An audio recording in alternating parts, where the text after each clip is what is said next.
कमी में भी मजबूती ढूंढे एक भिश्ती था। उसके पास 2 घड़े थे। उन घड़ों को उसने एक लंबे डंडे के 2 किनारों से बांधा हुआ था। एक घड़ा तो बहुत मजबूत और सुंदर था, परंतु दूसरे घड़े में दरार थी।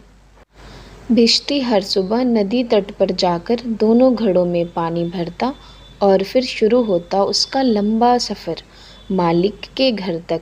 जब तक वह वहां पहुंचता, टूटे हुए घड़े में से आधा पानी रास्ते में ही बह चुका होता, जबकि अच्छे घड़े में पूरा पानी होता। दरार वाला घड़ा उदास और दुखी रहता, क्योंकि वह अधूरा था। उसे अपनी कमी का एहसास था।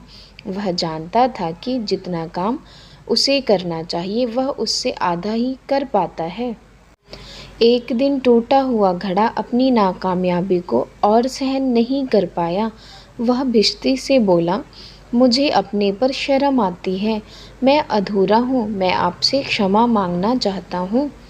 भिश्ती ने उससे पूछा, तुम्हें किस बात की शर्म है? आप इतनी मेहनत से पानी लाते हैं और मैं उसे पूरा नहीं रोक पाता, आधा रास्ते में ही गिर जाता है। मेरी कमी के कारण मालिक को आप पूरा पानी नहीं दे पाते। दरार वाला घड़ा बोला। भिश्ती को टूटे हुए घड़े पर बहुत तरस आया। उसने प्यार से टूटे हुए घड़े से कहा, आज जब हम पानी लेकर वापस आएंगे, तब तुम रास्ते में खूबसूरत फूलों को ध्यान से देखना। चढ़ते सूरज की रोशनी में यह फूल कितने अच्छे लगते हैं। और उस दिन टूटे हुए घड़े ने देखा कि सारे रास्ते के किनारे बहुत ही सुंदर रंग बिरंगे फूल खिले हुए थे।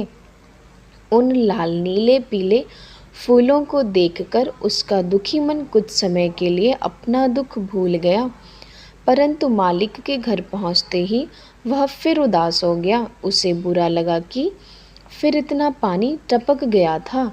नम्रतापूर्वक टूटे हुए घड़े ने फिर भिश्ती से माफ़ी मांगी। तब वह भिश्ती टूटे हुए घड़े से बोला, क्या तुमने ध्यान दिया कि रास्ते में वह सुंदर फूल केवल तुम्हारी तरफ वाले रास्ते पर ही खिले हुए थे? मैंने फूलों के बीज केवल तुम्हारी तरफ ही बोए थे। और हर सुबह जब हम इन रास्तों से गुजरते तो इन पौधों को तुम्हारे टपकते हुए घड़े से पानी मिल जाता था, वरना इन्हें कहाँ पानी देता। पिछले 2 सालों से यही फूल मालिक के घर की शोभा बढ़ाते हैं।